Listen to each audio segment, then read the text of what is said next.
Hi friends, welcome to my new channel. ಮತ್ತು ನನ್ನ ಮತ್ತೊಂದು ವಿಡಿಯೋಗೆ ಸ್ವಾಗತ.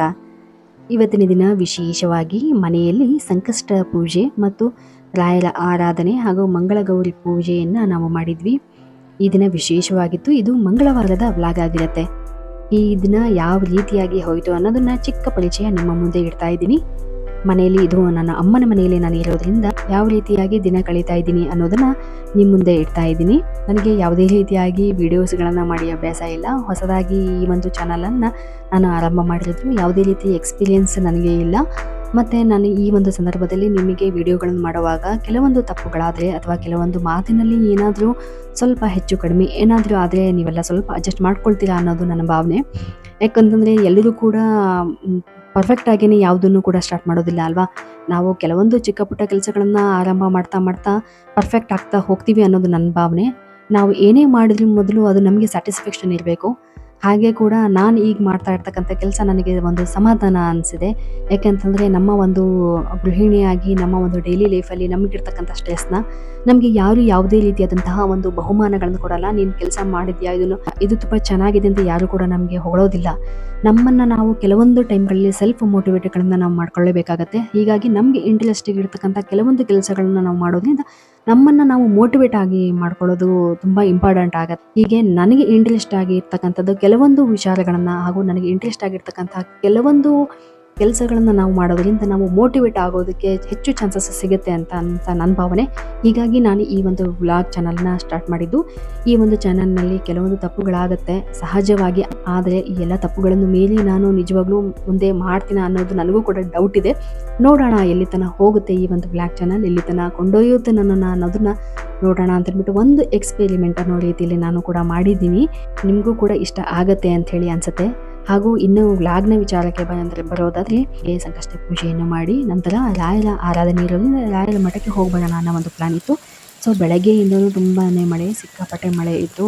ಹಾಗಾಗಿ ವೆದರು ಕೂಡ ಅಷ್ಟಾಗಿ ಚಲಕಾಗುತ್ತೆ. ಸಂಜೆ ಹೋಗ್ಬರೋಣ ಅನ್ನೋ ಒಂದು ಪ್ಲಾನ್ ಆಯಿತು. ಸೊ ಹಾಗಾಗಿ ಬೆಳಗ್ಗೆನೆ ಪೂಜೆಗೆ ಬೇಕಾಗುವಂಥ ಮೋದಕಗಳನ್ನು ಮತ್ತು ಎಡೆಗೆ ನೈವೇದ್ಯಕ್ಕೆ ಏನೇನು ಬೇಕೋ ಎಲ್ಲ ಬೆಳಗ್ಗೆನೆ ಮಾಡಿಬಿಟ್ವಿ. ನನ್ನ ಚಿಕ್ಕ ಮಕ್ಕಳು ಹೊರಗಡೆ ನಿಂತ್ಕೊಂಡ್ಬಿಟ್ಟು ನೋಡ್ತಾ ಇದ್ರು, ವೆದರನ್ನು ನೋಡ್ತಾ ಇದ್ರು. ಬೇಗ ಹೋಗೋಣ, ಯಾವಾಗ ಹೋಗ್ಬೋಣ ದೇವಸ್ಥಾನಕ್ಕೆ ಅಂತ ಹೇಳ್ಬಿಟ್ಟು ಅವರು ತುಂಬಾ ಕಾಟ ಕೊಡ್ತಾ ಇದ್ರು. ಸೊ ಸಂಜೆ ಆ್ಯಸ್ ಯೂಶುವಲ್ ರೆಡಿ ಆದ್ವಿ. ಇದು ನನ್ನ ಔಟ್ಫಿಟ್, ಡ್ರೆಸ್ಸನ್ನು ವೇರ್ ಮಾಡಿದೆ. ಹೊರಗಡೆ ನೋಡ್ತಾ ಇದ್ವಿ, ಮಳೆ ಬರ್ತಾ ಇತ್ತು. ಮಳೆ ತಪ್ಪಿದ್ರೆ ಮಳೆ ಹನಿ ತಪ್ಪಲ್ಲ ಅನ್ನೋ ರೀತಿ ಹನಿ ಬರ್ತಾನೆ ಇತ್ತು. ಸೊ ಏನು ಮಾಡೋಣ, ಹೋಗ್ಬರೋಣ ಅಂತ ಹೇಳ್ಬಿಟ್ಟು ರೆಡಿ ಆಗ್ತಾ ಇದ್ವಿ. ಸೊ ವೆದರ್ ಮಾತ್ರ ತುಂಬಾ ಚೆನ್ನಾಗಿತ್ತು. ಬಟ್ ಹೊರಗಡೆ ನಮಗೇನೋ ಎಂಜಾಯ್ಮೆಂಟ್ ಸಿಗುತ್ತೆ. ಬಟ್ ಮಕ್ಕಳಿಗೆ ಕರ್ಕೊಂಡು ಹೋಗಬೇಕು ಅಂದರೆ ಎಲ್ಲ ಥರದಲ್ಲೂ ಯೋಚನೆ ಮಾಡಲೇಬೇಕಾಗತ್ತೆ ಅಲ್ವಾ. ಸೊ ಇನ್ನೇನು ರಾಯರ ಮಠಕ್ಕೆ ಹೊರಟ್ವಿ. ಇದು ಹೋಗ್ತಾ ಇರ್ತಕ್ಕಂಥ ದಾರಿ ರಾಯರ ಮಠ. ತುಂಬಾ ಚೆನ್ನಾಗಿ ಲೈಟಿಂಗಿಂದ ತುಂಬಾ ಡೆಕೋರೇಷನ್ ಮಾಡಿದ್ರು. ತುಂಬಾ ಚೆನ್ನಾಗಿತ್ತು. ತುಂಬಾ ಕ್ರೌಡ್ ಆಗಿತ್ತು. ತುಂಬಾ ಜನ ಕೂಡ ಇದ್ರು ಮಠದಲ್ಲಿ. ಇನ್ನು ನೀವು ನೋಡ್ತಾ ಇರ್ಬೋದು ಸಿಕ್ಕಾಪಟ್ಟೆ ವೆಹಿಕಲ್ಸ್ಗಳು ಕೂಡ ಹೊರಗಡೆ ಇದ್ರು. ನನ್ನ ಒಂದು ಜೀವನದಲ್ಲಿ ನಾನು ಈ ಜನ್ಮದಲ್ಲಿ ರಾಯರ ಭಕ್ತಳಾಗಿರೋದೇ ನನಗೆ ಒಂದು ದೊಡ್ಡ ಸ್ಯಾಟಿಸ್ಫ್ಯಾಕ್ಷನ್. ಯಾಕಂತಂದರೆ ರಾಯರ ಒಂದು ಭಕ್ತಳಾಗೋದಕ್ಕೆ ಮತ್ತು ಅವರ ಒಂದು ಯಾವುದೇ ರೀತಿಯಾದಂಥ ವಿಶೇಷ ಸೇವೆಗಳನ್ನು ಮಾಡೋದಕ್ಕೆ ರಾಯರ ಅನುಗ್ರಹವಿದ್ರೆ ಮಾತ್ರ ಅದು ಸಾಧ್ಯ. ಅದಿಲ್ಲ ಅಂತಂತಂದರೆ ಯಾವುದೇ ಕಾರಣಕ್ಕೂ ನಾವು ರಾಯರ ಭಕ್ತರಾಗೋದಕ್ಕೂ ಸಾಧ್ಯ ಇಲ್ಲ. ಅವ್ರಿಗೆ ಯಾವುದೇ ರೀತಿಯಾದಂಥ ಒಂದು ಚಿಕ್ಕ ಒಂದು ಸೇವೆ ಮಾಡೋದಕ್ಕೂ ಸಾಧ್ಯ ಇಲ್ಲ. ನಾನು ಈ ಜನ್ಮದಲ್ಲಿ ಅವರ ಒಂದು ಭಕ್ತರಾಗಿದ್ದೀನಿ ಅನ್ನೋದೇ ನನಗೆ ಒಂದು ದೊಡ್ಡ ಸಮಾಧಾನ. ಅದರಲ್ಲೂ ವಿಶೇಷವಾಗಿ ರಾಯರ ಆರಾಧನೆ ದಿನ ಅವರ ಒಂದು ದರ್ಶನವನ್ನು ಮಾಡಬೇಕು ಅನ್ನೋದು ನನ್ನ ಒಂದು ಆಸೆ ಆಗಿತ್ತು.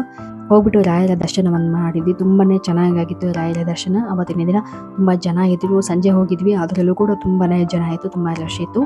ಅದರಲ್ಲೂ ಆ ಒಂದು ರಾಯರ ಒಂದು ಮುಖ ನೋಡಿದಾಗ ಏನೋ ಒಂದು ಸಮಾಧಾನ, ಒಂದು ಸ್ಯಾಟಿಸ್ಫ್ಯಾಕ್ಷನ್ ಫೀಲ್ ಅನ್ನೋದು ಆಗತ್ತೆ ಸಾಮಾನ್ಯವಾಗಿ. ಹಾಗೂ ಈ ಒಂದು ನಮ್ಮ ದೇವಸ್ಥಾನದ ಎದುರುಗಡೆ ತುಂಗಭದ್ರಾ ನದಿ ಹರಿತಾ ಇದೆ.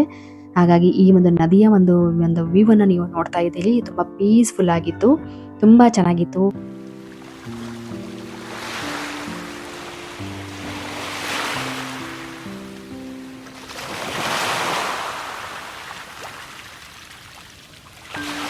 ಅದರಲ್ಲೂ ಹೊರಗಡೆ ತುಂಬ ದೊಡ್ಡ ಜಾಗ ಇರೋದ್ರಿಂದ ನನ್ನ ಮಕ್ಕಳು ತುಂಬಾ ಓಡಾಡ್ತಾ ಇದ್ರು. ಬಟ್ ಆ ಮಳೆ ಇದರಲ್ಲಿ ಎಲ್ಲಿ ಬೀಳ್ತಾರೋ ಅಂತ ಅನಿಸ್ತಾ ಇತ್ತು.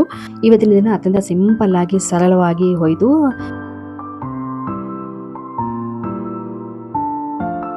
ಮನೆಗೆ ಬಂದ್ವಿ ನಾವು. ಮತ್ತೆ ಆಟೋದಲ್ಲೇ ಮನೆಗೆ ಬಂದ್ಮೇಲೆ ನನ್ನ ಮಗನಿಗೆ ದಾಳಿಂಬೆ ಹಣ್ಣನ್ನು ಕೊಟ್ಟಿದ್ದೆ. ಬಟ್ ಅವ್ನು ದಾಳಿಂಬೆ ಹಣ್ಣನ್ನು ತಿನ್ನೋದಿಲ್ಲ, ಜ್ಯೂಸ್ ಮಾಡಿಕೊಟ್ಟು ಕುಡಿಯೋದಿಲ್ಲ. ಅದೊಂದು ದೊಡ್ಡ ಪ್ರಾಬ್ಲಮ್ಮು. ಯಾವುದೇ ಹಣ್ಣು ಕೊಟ್ಟರು ಅರ್ಧ ಬರ್ಧ ತಿಂದ್ಬಿಟ್ಟು ಹೋಗಿಸ್ತಾನೆ. ಮೇ ಬಿ ಎಲ್ಲರ ಮನೇಲೂ ಹೀಗೆ ಆಗುತ್ತೆ ಅನ್ಸುತ್ತೆ. ಸೊ ಇನ್ನೇನು ಸಂಜೆ ಗಣೇಶನಿಗೆ ನೈವೇದ್ಯವನ್ನು ಮಾಡಿದ್ವಿ. ಮತ್ತು ನನ್ನ ಇವತ್ತಿನ ಈ ಒಂದು ದಿನ ಈ ರೀತಿಯಾಗಿ ಕಳೀತು. ಈ ಒಂದು ಬ್ಲಾಗ್ ನಿಮ್ಮೆಲ್ಲರಿಗೂ ಇಷ್ಟ ಆಗಿದೆ ಅಂತ ಹೇಳಿ ಭಾವಿಸ್ತೀನಿ. ನೆಕ್ಸ್ಟ್ ಇನ್ನೊಂದು ಇಂಟ್ರೆಸ್ಟಿಂಗ್ ವಿಡಿಯೋ ಒಂದಿಗೆ ಮತ್ತೆ ಸಿಗ್ತೀನಿ. ಓಕೆ, ಅಲ್ಲಿವರೆಗೂ ಬಾಯ್.